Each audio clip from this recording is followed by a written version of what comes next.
You're listening to an Airwave Media Podcast. Hello, friends, clever listeners. For the next few weeks, we're taking you on a little trip down memory lane. Clever launched in 2016, and since then, we've met so many talented folks and shared their fascinating personal stories that we thought we'd revisit a few of them. So we handpicked a selection of some of our favorites that are definitely worth a second listen. And if you missed them the first time, you are in for a real treat. We'll be back in September with some exciting and shiny new episodes for you. In the meantime, I hope you'll take us with you in your ears and in your hearts on all your summer adventures. I want to be with you on your bike rides, on your road trip, and lounging with you in a hammock. Okay, so we love and appreciate you a ton, and please do stay in touch on social. See you soon. Amy. Hi, this is Jaime. Amy, are you there? Yes, I'm here. Hi, Kelly. Here. Hi, guys. Hi, Jaime. Hi, how are you? I'm great. How are you? Great. Hi, everyone. I'm Jaime. I'm Amy, and this is Clever. Today, we're talking to the renowned and glamorous interior designer, Kelly Wearstler. Actually, she's much more than an interior designer. She's grown the Kelly Wearstler empire into a global lifestyle brand that encompasses lighting, furniture, home accessories, jewelry, residential and commercial interiors, as well as curated objet d'art that she hunts for around the world. You might be familiar with some of her statement boutique hotel designs like the Avalon Beverly Hills. She's released 4 books, including Modern Glamour, The Art of Unexpected Style, and most recently, Rhapsody. She's been recognized for her work by magazines such as Elle Decor, Wallpaper, and Architectural Digest, plus Vogue, as her fashion statements are as bold and stylish as her interiors. And she tells us all about her dreamy closet. She's also a hockey mom, wife, and all-around hardworking and lovely person. So let's talk to Kelly Wearstler.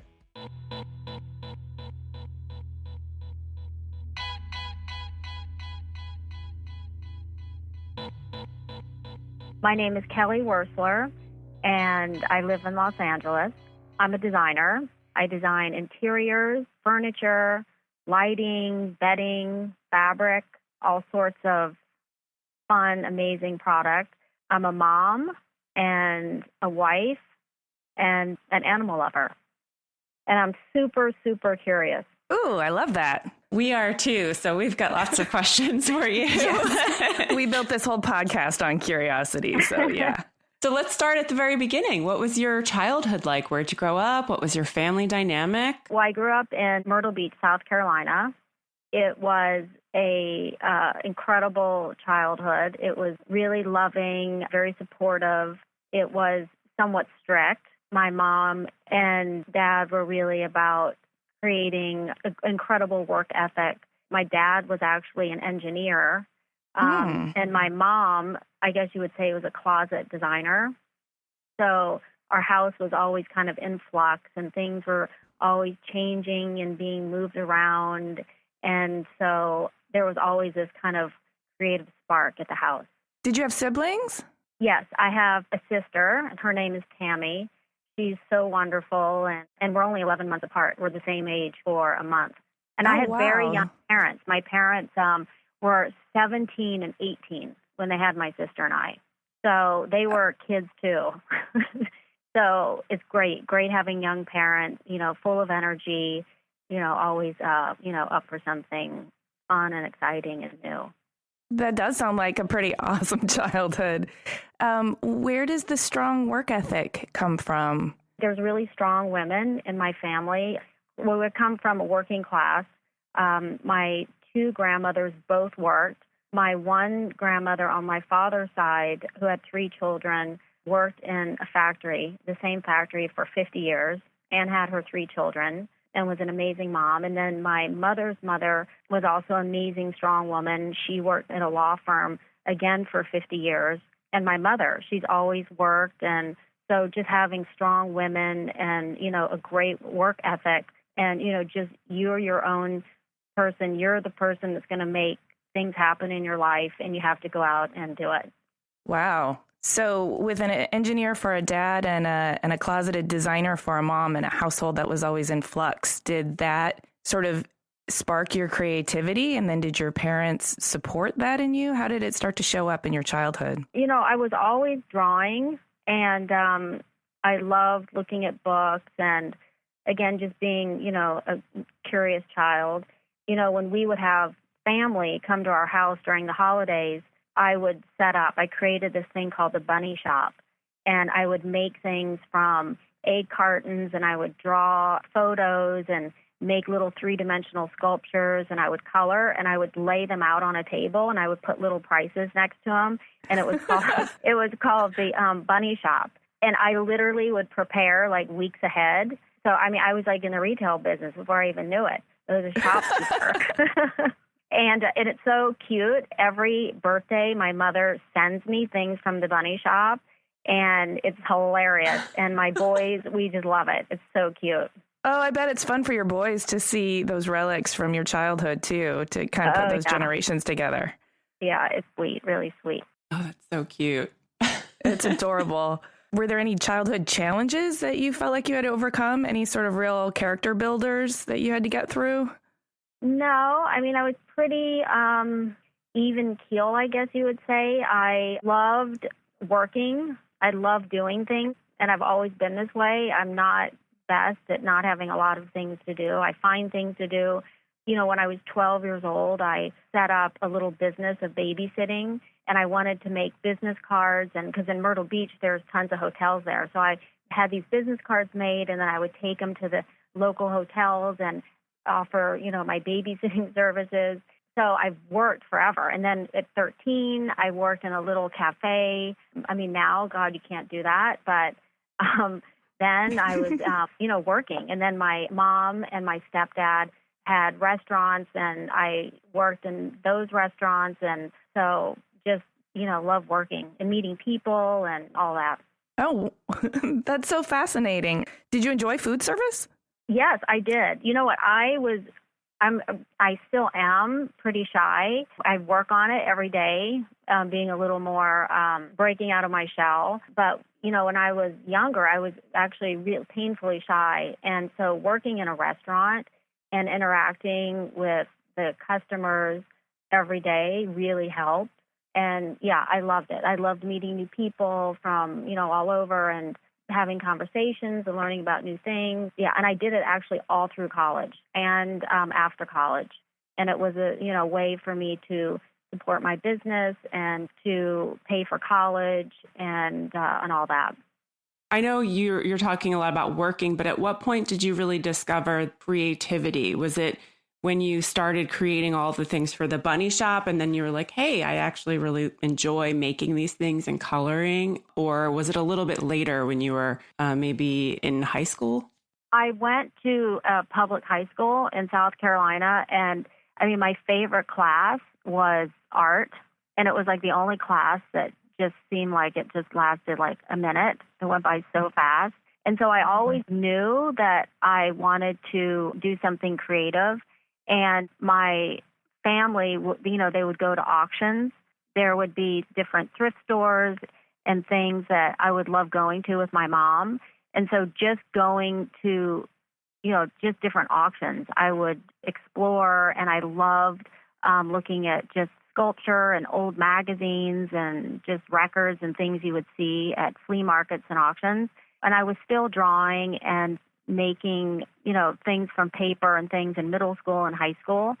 And then, when it was time to decide what I wanted to do and where to go to school, definitely wanted to leave South Carolina. And I knew Boston, was a great college town, and there were incredible colleges and just a really great international city because I, was in South Carolina and it's, small.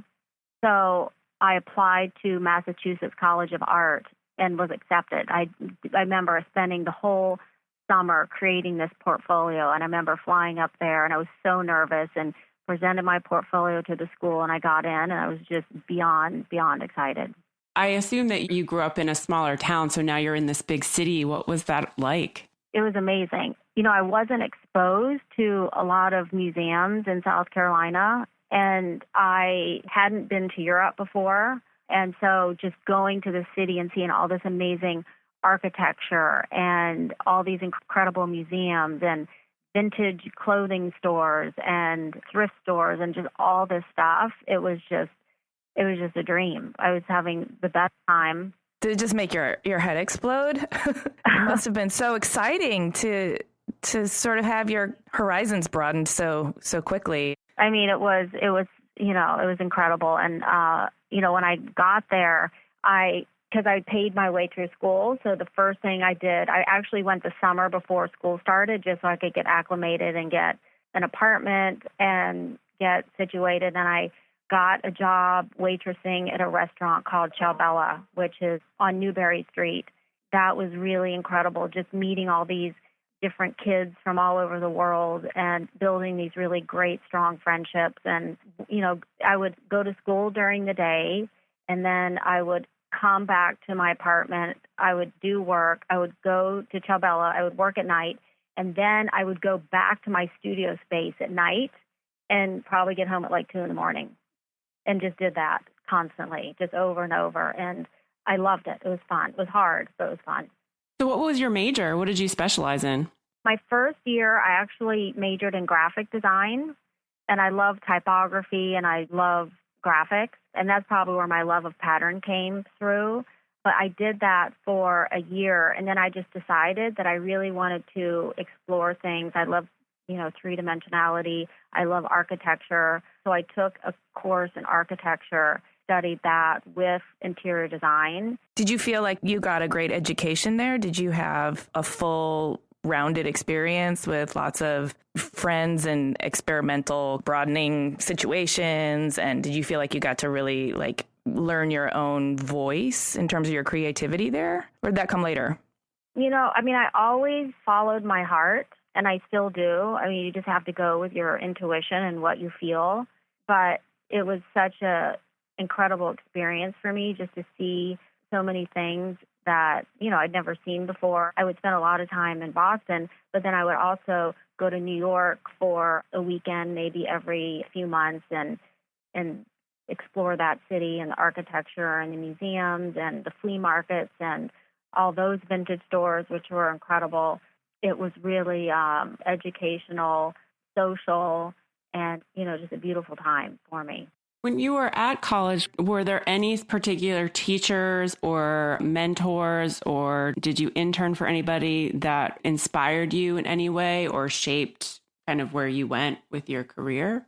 We had the opportunity for an internship, and there was a artist and interior designer, and he actually does graphic design. His name's Milton Glazier. Oh, yes, that's a big name.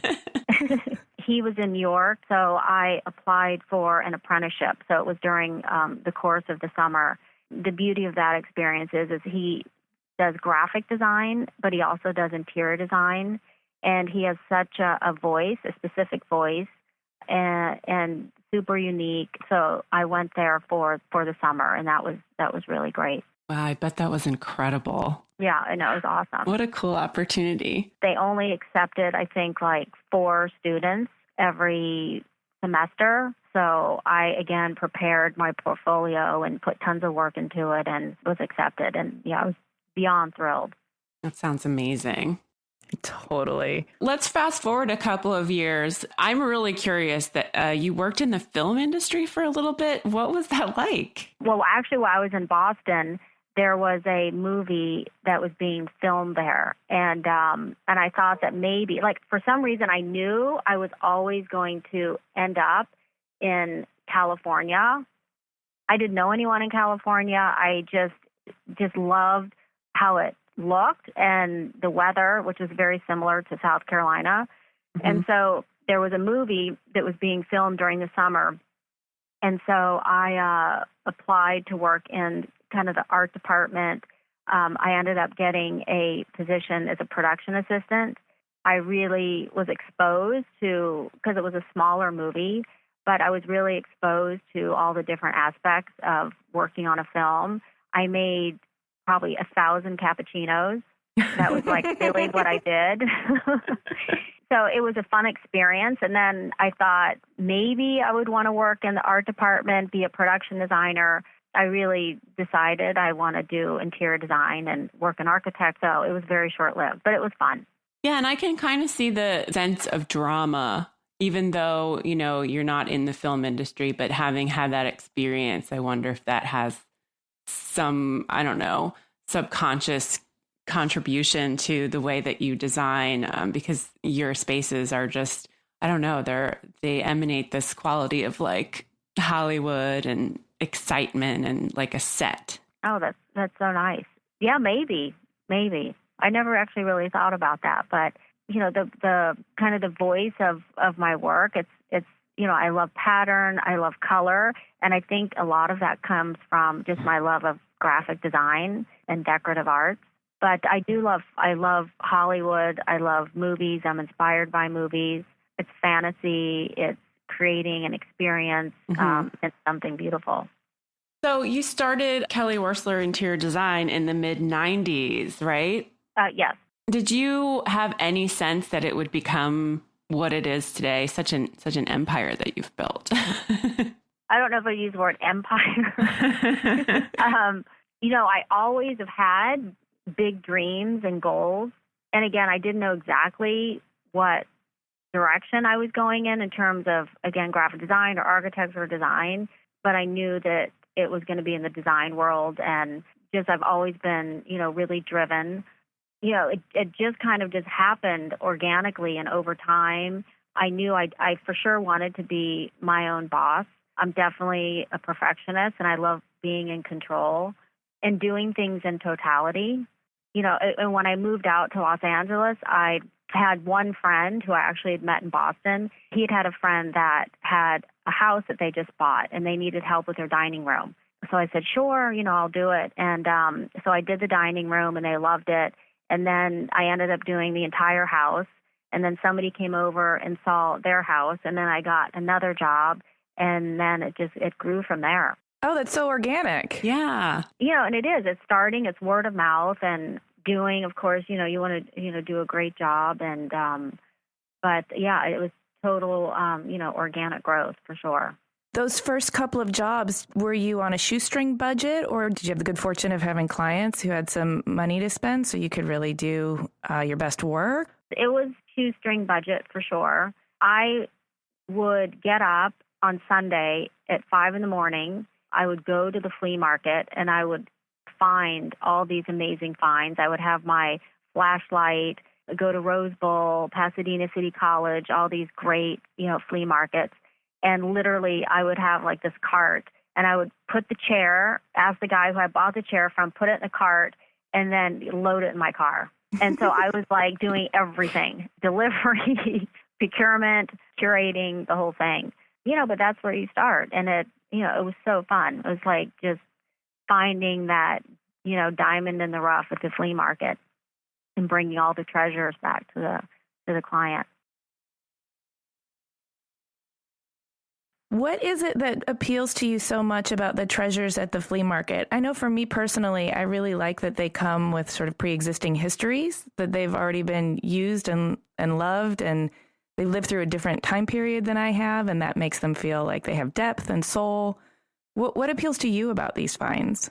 I like the discovery, and I love just being curious and looking for just something beautiful and something unique, and finding those incredible anomalies that maybe something was done by an artist that nobody knows, and he could be just as good as Picasso, and just discovering and training my eye and educating my eye, and all of it is just, it's so fun. I mean, I still love it. I don't go to the flea market as much because I am a hockey mom and I have to get up early and go to hockey games, but it's the best thing in the world, just in search of something beautiful, and maybe that you've never seen before. Maybe it's something you have seen before, but it's in another color, or it's been reinvented. Have you trained your eye to the point where you can just like walk up and down the aisles pretty quickly and like just scan everything, and you can see something out of the corner of your eye and be like, that's it? I am so fast. I can go into a store and just look around and take pictures, see what is special and unique, and beyond to the next, for sure. It's educating your eye. And, for example, if I send say, a junior designer to a shop and ask them whether it's contemporary or it's a vintage store. And I ask them to take photos of furniture or lighting, and they come back with things that are very kind of somewhat common. And I'll go back to the store maybe a week later, and there's some really incredible things there. And it's just having educated my eye. And I love things that are unique and the anomalies in the world, and love using those in my designs. You know, it's special. I like things that feel fresh and new, and so it's interesting. You're known, among other things, for kind of shaping the course of boutique hotel design. And I live in Los Angeles, and I remember the Avalon Beverly Hills being a very exciting project. For me, it was just an exciting place to visit. I even had my bridal shower there. Was that your first hospitality project? And if it was, can you talk about how that came about and your process? So yes, it was my first hospitality project. And how I got this is kind of a interesting story. When I moved to LA and I was starting my interior design business, and I swore when I actually left Boston that I'm so done with waiting on tables and I'm ready to move on and create something for myself. When I got to LA, lo and behold, I had to pay my rent, so I had to get a waiting tables job, and I did. But something amazing happened. This girl, Marcy, who's actually a very good friend of mine, she was an actress, and she also waited tables at this restaurant. She started going out with this guy. I guess they were dating. It turned out that I was introduced to this guy who just moved here from Chicago, and he was in the real estate business. So I started doing work with him. He was acquiring some of these like vintage and historic apartment buildings. And so I would go in and give new fresh paint colors, do something interesting in these lobbies, install really beautiful lighting. It turned out that this person had just found a hotel, which was the Avalon Hotel, an incredible mid-century hotel that was built in the 1950s. And so I said to him, I've been doing all this work, and you guys, have been so happy. Can I please have the opportunity to do the design of this hotel? So, of course, there's a group of investors. They said, okay, you do a model room, because when you do a hotel, you have to do a model room and you have to establish what it's going to look like. Mm-hmm. And everyone, of course, has to agree, because before you go and buy hundreds of, chairs and beds and tables, you have to make sure that it's functional, it looks beautiful, it's, ready to go. And so when I did the model room, all the investors loved it. So I got the job, which was so exciting. Oh, yeah, that must have been super exciting. Yeah. I brought in an architect who had done a hotel before, and I found Koning Eisenberg, an awesome architectural firm in Santa Monica. They were really great. I learned so much from them, and it was just really such a pleasure. Was that job ever so big that it was scary, or were you just thrilled the whole time? There's a difference between shopping and curating a residential project as opposed to doing a hotel project, because there are different vendors and fabricators. There are different codes that you have to design around. So it was, just looking back, it was really, really challenging, but it was fun. It was just an incredible learning experience, and creating something that so many people can experience and enjoy is just, wonderful. Well, I was going to ask you about the experience that you created, because the Avalon Beverly Hills is one hotel, but I actually had my bridal shower there, I mentioned, but then I had my wedding at what's now the Avalon Palm Springs. I'm not married anymore, but the wedding was amazing. And that was particularly because the sense of space that was created. First of all, the architecture, the bones of the resort were really good and really worked for what I wanted for the wedding. But then you added this level of glamour and drama and tranquility that just really created this ambiance that was astounding. So thank you. I had a wonderful time. That's so nice. Thank you. I wonder, when you start a space like that, you're creating an environment which is a collection of individual elements, but they have to work as a whole. What are your primary goals in creating an environment like that? That property was really unique because part of it was from the 20s. There are these little Spanish bungalows. And then there was another section that was built, it was kind of like a motel style unit that was built in the 60s. And you have this incredibly diverse architecture on one property. So really to create one cohesive experience is really just establishing like a voice to the property. And, I wanted it to feel, Palm Springs, it's so hot there. I looked at, the coloring, there's beautiful lemon trees that are on the property, keeping it really light and crisp, playing into that kind of citron yellow. And we had these certain graphics that were used to kind of bring the different architectural voices together. I wanted it to feel like Palm Springs, this lush landscaping. We used a wall covering in some of the bungalows that was just a black and white silhouette of branches. So the inside, outside has this great dialogue. And really it's about storytelling. As soon as you walk into the lobby, you're setting the tone for your experience. It's going to be, at the property. So your studio churns out all kinds of amazing design work. You mentioned some of it at the top of the show, but can you elaborate a little bit about all of the goodness that's flowing out of the Kelly Wearstler brand? Sure. We do interior design and residential, which I love, and commercial. And within commercial, we do hotels and we also do retail projects.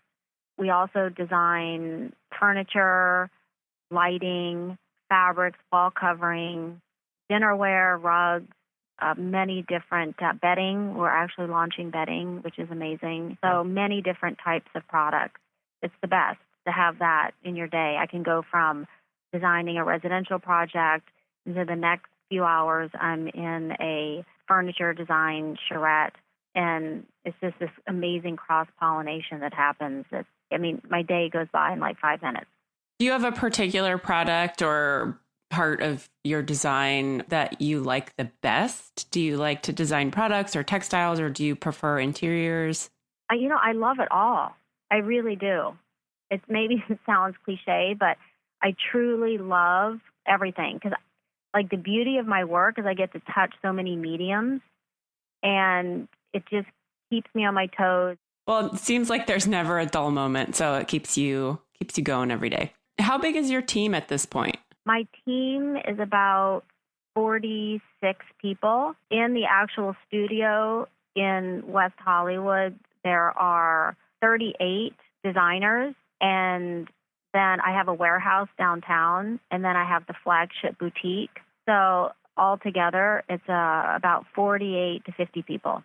That's impressive. So what kind of a boss are you? Oh, How would your employees answer that question? I would say, I'm a great listener, and I think that's really important. I really love having fun, and I love the office energy to be really great and positive. I'm serious about my work. I work really hard, but I also want to have a great time doing it and grow and learn from all this talent that's at my studio. And I really enjoy all the people that work there. And it's a team effort. It really is. And we all learn from one another because many of us have different skill sets. We'll have a graphic designer. We have a architect, interior designers, furniture designers, painters, all over. And we all learn from each other. And it's great to go up to them and say, actually, can you come over here and look at this? What do you think? And just getting feedback and growing. So I have a couple of follow-up questions. You've mentioned already that you're a perfectionist and that you're shy. Do either of those influence how you manage your employees? I would say, I'm more of, a perfectionist in terms of, I want to have, the end product be the best it can be. High standards. Yeah, and, it's a service business that I'm in, and I'm here to make the client's experience, the final outcome, the absolute best it can be. And so I just expect to have people, just in the studio who absolutely have a passion just like I do and work hard to have the best possible outcome. Nice. And so shy, and pertain to shy, I would say, I do not like confrontation. Okay. I do not like dealing with human resource issues. Right. I just like being happy and, creative. But, stuff comes up and you deal with it the best way you can. And, everyone grows from all these experiences. Absolutely. So I'm very curious. I follow you on Instagram, and you always post really beautiful, inspirational images. And I'm interested in your creative process because I feel like your style is so incredibly unique and so you. But I'd love to know where you're getting your ideas from. Are they coming from just the flea market or nature, or how do you get inspired? Everything. It really is going to the museum. It's being aware. It's being aware of your surroundings. I mean, you could be in downtown LA sitting on a bench somewhere and really looking at the architecture and somebody walking by and it's like, oh, they got a cool outfit on. Oh, those colors they have on are so cool. I love that. So it's just being aware. I have a library at home and I've been collecting new and vintage books since high school. So that is a huge source of my inspiration. I do like Pinterest. Although I love books, I think, if somebody just stays on Pinterest, then everything starts looking alike. So I think you have to be really careful of that. I love history. I love contemporary design, modern art. I love sketching, and sometimes I'll just wake up and I'll have an idea of something. And so I'll sketch, I'll take it to the office. We'll work on, whatever this idea may be. And I also love going to workshops. I love going to a metal factory. I love going to a stone yard. You become a better designer when you see how things are made, how things are put together. Oh, I so agree. I'm so happy to hear you say that. Yeah, going to a foundry, seeing how things are cast, just going to where, rugs are made. And that's how you can find your own voice, is when you know how something is put together, you truly can just keep pushing it. And so that's my creative process in a nutshell. So, of all the types of projects that you do, which ones are the most challenging, but, in a growth-oriented way? Which ones sort of make you push yourself and broaden yourself? I guess you would say all projects are challenging because you want to create something new, and creating something new that maybe nobody's seen or that it's something new for a client.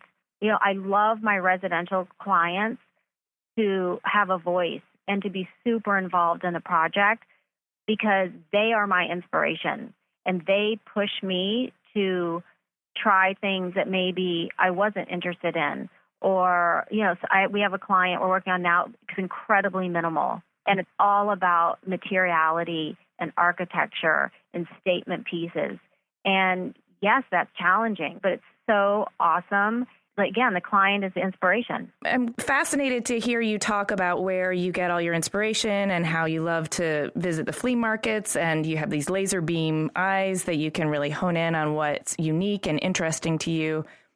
And I wonder if you're picking up, influences from all over with so many antennae. How do you feel about knockoffs and appropriation versus sort of celebration and attribution?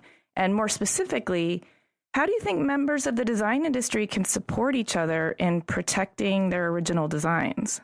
Yeah, I mean, knockoffs can be incredibly annoying, and I really don't take offense to it. Everything has been done. It really has. But it's putting your spin on it and your stamp on it. When we design something, I do that design and I move on. And I don't have a formula. I think you have to keep surprising your audience. In terms of knockoffs, it really is hard to protect yourself, especially in the world of Pinterest and social media, and everything is so accessible, which then things can get quickly gentrified. And, we have people that come to, do interviews for positions at the studio, and I see so many people have the same images, and it all has come from Pinterest. And it just all starts looking the same. And when you have somebody that comes in who has a truly unique spirit and design vibe, it truly stands out. So if you do have that and you are knocked off, I mean, you just move on to the next. It's like you just keep going. Just consider it a compliment and move forward. Yeah, you just keep forging along, and you can protect yourself. I mean, you can have things copywritten and there are trademarks, but it's still, really, really difficult. We've had issues with some of our patterns, but, you just keep going. You can't get, super bummed out about it. Yeah, I think that's good advice. We've talked to a couple of designers who have said something similar where, the best way to fight knockoffs is to keep designing something new and fresh because they need to keep up with that. And you always should be like one step ahead. It's a disservice to them for copying. I mean, people should try and create your own voice and your own spirit, and that's how you're going to excel in the design world. I agree with that. I think there's a flip side to that, though, which is in a small boutique manufacturing situation. If there's a lot invested in overhead and R&D, and that product is their bread and butter, and it gets knocked off, and their bread and butter gets pulled out from underneath them, it can shut down a business. That's one of the real dangers of knockoffs. But it's one of those evils that you really just have to get very adept at steering around, I suppose. Yes, absolutely. I mean, and it's in any business. It's in the food business. It's in fashion. It's just part of the world we live in, and you just have to forge ahead. So in terms of your business growing, you're doing so many different kinds of design work. And I feel like in the past couple of years, I've seen all these new products and new, collections coming out of your design brand. Have you ever felt like it was just moving too fast? And how have you handled this explosion of growth? Yes, of course. Sometimes it seems like it's moving super fast and it's like, holy shit. I have so much to do today. But there's so many cool opportunities that excite me. And I've made mistakes by doing too much. And you just get in this, it's like your days are so hectic and frantic and it can be stressful. So I really try and manage like the projects, that we take on. But it's so fun and I'm so passionate about it. You want to keep doing more. So I'm trying to maintain, a good balance. But yeah, it can be challenging for sure. I have a personal business question. I'm just going to use this podcast to get advice for free.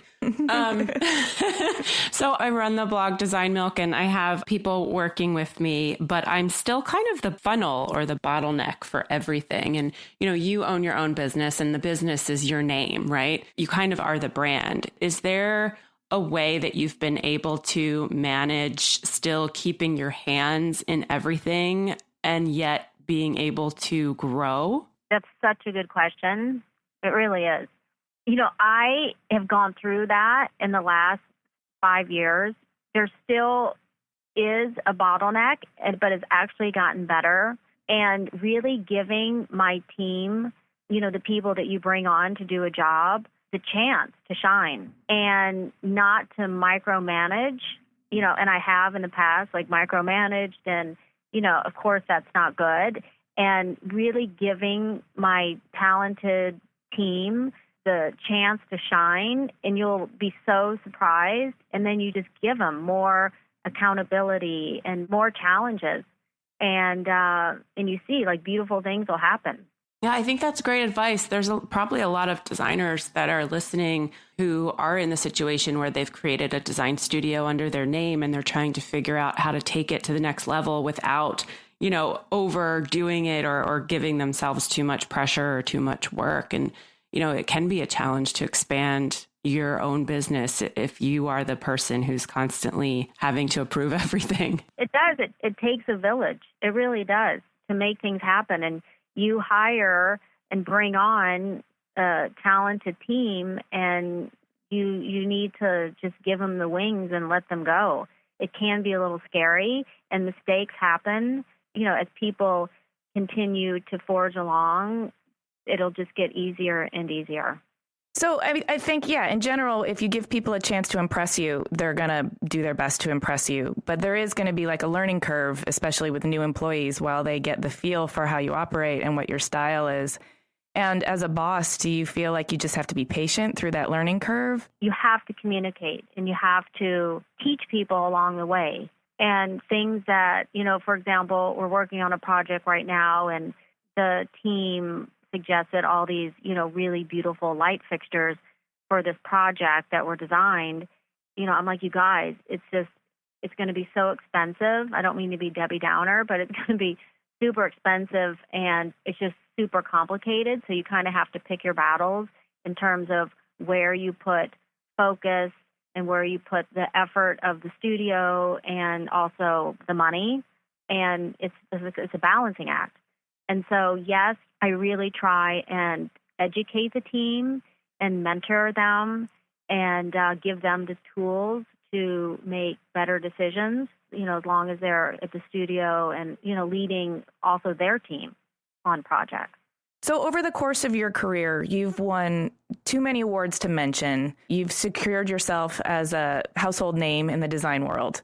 I'm wondering if there is an award, an acknowledgement, an accolade, or something that means the most to you. Maybe it happened at the right time in your career when you needed a boost. Maybe it was the one thing that validated you when you weren't feeling the best, or maybe it was the thing that was a big break. It opened a new door for you. Is there something that stands out as the most important award? I don't know if it's an award, but the first time one of my projects was published in the magazine was so incredible. And it was an Elle decor. And this is when everyone was doing shabby chic and everyone had the iron beds and everything was white. And I was doing color and mixing different periods of furniture and was recognized for just following my heart and doing something that I just felt was true to my vision. Was so amazing. And then most recently, I was awarded the International Designer of the Year Award with Spanish AD, which was such a huge honor because it's just one of my favorite magazines. I think it's so inspirational. I get so excited every month getting it in the mail and online. I get both. And the people were so amazing. They just treated me like a queen, and I was there for about 4 days. It was really, really special, really special. I'm wondering what aspect of your work, other than, outside validation, awards and accolades, gives you the most sense of purpose and fulfillment that helps you sleep at night so content with the contribution you're making to society? Seeing people in the spaces I designed, I would say. Seeing people interact in the spaces, whether it's a hotel or a residential project. And, I was just in New York and shooting a project that we designed a townhouse that we worked on for about 4 years. And so the clients were there. And I said, do you love the house? If I could have done something different, what would have been? Is there things that you're not using? Because it's great to ask those questions because it just makes you, you learn from every experience. And they were just so appreciative and just said, we absolutely love it. And, moments like that are just so special. So just having happy clients and customers, that is, the best. I think that is my favorite aspect of just being able to create a space that other people get to interact with and that enhances their life. It's awesome. Yes, absolutely. What stresses you out? Because, obviously we have life stressors, stressors as a parent, stressors as business owners. What is the most stressful thing for you? The most stressful thing for me is trying to do it all. It really is. You have to make compromises. There are things you miss out on. Managing my family, who come first and foremost, and work. I'm a hockey mom, and my boys also are in a band, and they surf and just do so many activities. And so I really am there for them. I drive them on the weekends. My husband and I, they're on 2 different teams. And then I have work I have to do. And so just managing all that can be definitely hectic, and it gets frantic and you get stressed. And of course, there's beautification, exercise, eating right, getting my hair and nails done. It's so much stuff. A working mom, you unfortunately miss out on some things, but at the end of the day, I want my boys to see me happy and fulfilled and, all different parts of my life. And also, the hard work, pays off. I'm stressed out listening to you. I'm overwhelmed. It's too much, It's exhausting. Kelly. It's too much. I sleep well. I sleep well. I just hate the question, how do you do it all? Because, we never ask that to men. Of course, we only ask the women, how do you do it all? But it is exhausting. I have a daughter, I have a family, I have a business, I have a podcast, and there's a lot, and you do have to make compromises. And I appreciate that you said that out loud, because if anybody's listening, you can't do it all. Yeah, it's impossible. It really is. It's impossible. But, you do the best you can. Well, your best is pretty fabulous. Oh, thank you. We always on this podcast, we delve into the personal life a little bit. I am guessing, just to kind of pull this story around into a circle, that real estate developer that you met when your career was getting going, is that also your husband and the father of your kids? Yes. That's the beautiful thing that happened when I had to go back waiting tables so sadly when I came to Los Angeles, is I got the job, and the girl that trained me, my friend, she actually introduced me to my husband. Oh, wow. I worked in that restaurant for like 6 months. It was really rough, but, something beautiful happened. I met my husband. Yeah. Sometimes the most difficult situations yield the prettiest flowers out of the weeds. Absolutely. That's so well said. Are you a spiritual or religious person? I would say I'm more spiritual. I love traditions of religion. I love celebrating many of the religious holidays, and our family celebrates many of them. It's about being a good person, helping others. I love animals, giving back. I always tell my boys, I'm like, you have to make sure you do something really nice to somebody every day, and just kind of always having that in the back of your head, being thoughtful and caring. So I can't let you go without asking at least one fashion question, because your style is as glamorous and as unexpected as the work that you put out in interiors. Oh, thank you. I just want to know, how do you manage your closet at home? Do you have like a giant walk-in where everything's like organized and your shoes have Polaroids on the shoe boxes, or what happens there? Well, I would say, again, organization is like super, super important. But my closet is actually I'm sitting in my closet now. It's kind of my little like girl cave, I guess you would call it. I come in here, I like sit on the floor, and it's like quiet. So it's like a long and narrow closet, and there are 3 skylights. So you have amazing light, and the skylights have UV protection, because I know a lot of people are like, oh, it's going to fade my clothes. But anyway, so it has UV protection. All of my shoes are exposed, because shoes are my weakness, and they are little sculptures. Oh, you always have great shoes. And everything is put together by color. So say my pink shoes are all together, and my black shoes. So everything is color coordinated in one area. This is closet porn right now. I'm feeling like I'm having a physical reaction to this. Keep going.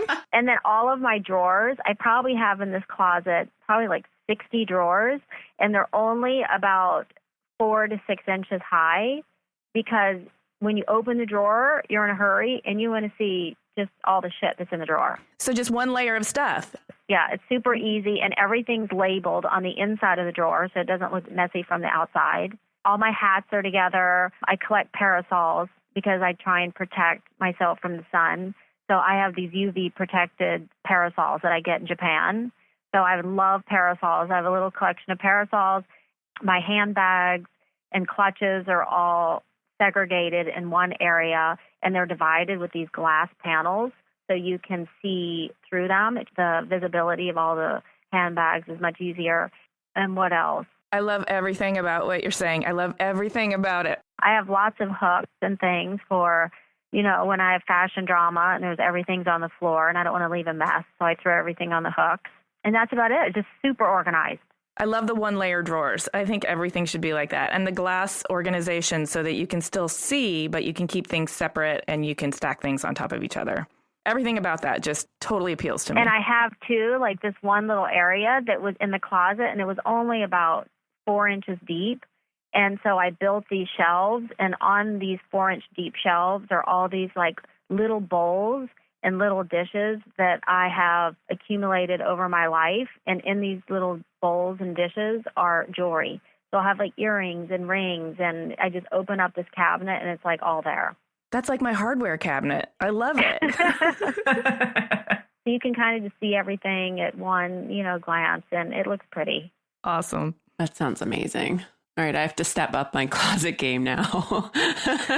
We all do. You just set the bar really high. I'm excited. It's a challenge. Okay, so before you mentioned bedding is something that's next. Is there anything else that you have coming up that you want to talk about? We're actually designing a new brand of hotels. We have 4 in the works now. There's one in San Francisco, one in Austin, Texas, and then one in Santa Monica and downtown Los Angeles. The first one launches in San Francisco in early summer of next year. Well, we will definitely keep an eye out for that. I split my time between LA and San Francisco, so I'll be interested to see when that new hotel opens in San Francisco. What are you calling it? So it's Proper Hotel. It's going to be really awesome. Great design, great food and beverage, just, real cool experience.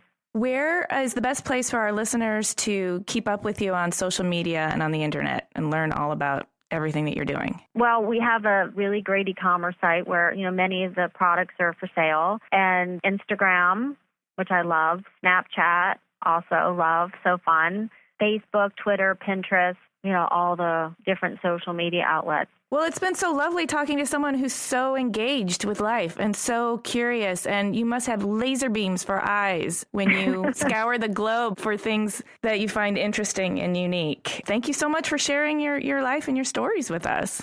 Oh, thank you, Amy. Thanks, Jaime. I appreciate it. Well, if you're ever in West Hollywood, please swing by the studio.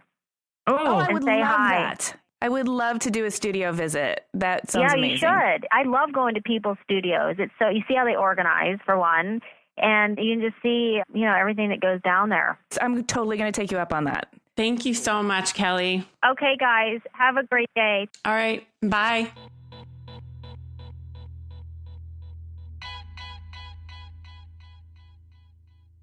I'm so enamored. I think I love her a little bit more that she acknowledged to us that she's painfully shy. Mm-hmm. I don't know. That just makes her personality make a lot of sense, and it's very sweet. And I can just imagine that she's a very sensitive person, which sometimes we forget when somebody's so glamorous and has this very manicured and even chiseled persona that they present to the outside world. Mm-hmm. You can forget how sensitive they can be on the inside. And she was incredibly, she had a little sweet Southern little way about her that was so endearing, I found. Yeah, it really was. And when you think about a brand like hers that has become so larger than life and feels bigger than just her, you forget sometimes that there is a human being behind this brand. And I think it was really great. And it just feels more approachable now that we've had that conversation with her. And I have a lot of respect for her rigorous work ethic. I'm overwhelmed personally, all the stuff that she does every day and all the situations she gets herself in with so much high stimuli. It's provoking anxiety. Yeah. And, we might forget that she gets up probably at 5 a.m. on Saturdays or Sundays and goes to hockey practice or drives her kids to their games and stuff like that. So, there's a lot more involved in her life than just the business itself. It made a lot of sense to me, and I'm also very relieved that she's so organized, because I think the only way you can get through all of that chaos is to instill a sense of order. To have 4 to 6 inch drawers in your closet. Oh my God, how awesome was that closet porn? I was feeling like that was kind of a stupid, fluffy question. But then when she started going into it, I was like, oh, tell me more. No, I really want to do MTV Cribs and just go into her closet. Maybe we can try and hit her up for an image for our show notes from that closet. Oh, yeah, we can try to do that. Oh, it sounds so awesome. And, she was pretty candid about things like protecting herself from the sun. It's no secret that she's, very photogenic, and she's, model-esque and a presence in many of her photo shoots. Mm-hmm. I'm glad she doesn't try and downplay it. No, I woke up like this. No, she talked about beautification and that's part of her life and an important aspect of her life. And yeah, she's a badass boss lady. She's a mom. She's a wife. She's all of these things. And she likes to take care of herself, and she still likes to look nice at the end of the day. And I think that's high five. Yeah, totally. High five. Thanks for listening. Please subscribe to Clever on iTunes or wherever you get your podcasts, and sign up for our newsletter, read the show notes, and see images of Kelly's work and her amazing closet on cleverpodcast.com. And definitely connect with us on Twitter, Instagram, and Facebook at Clever Podcast, because it's super fun to have a back and forth with you guys. This episode of Clever was edited by Chris Modal of Your Studio, with music by L1011.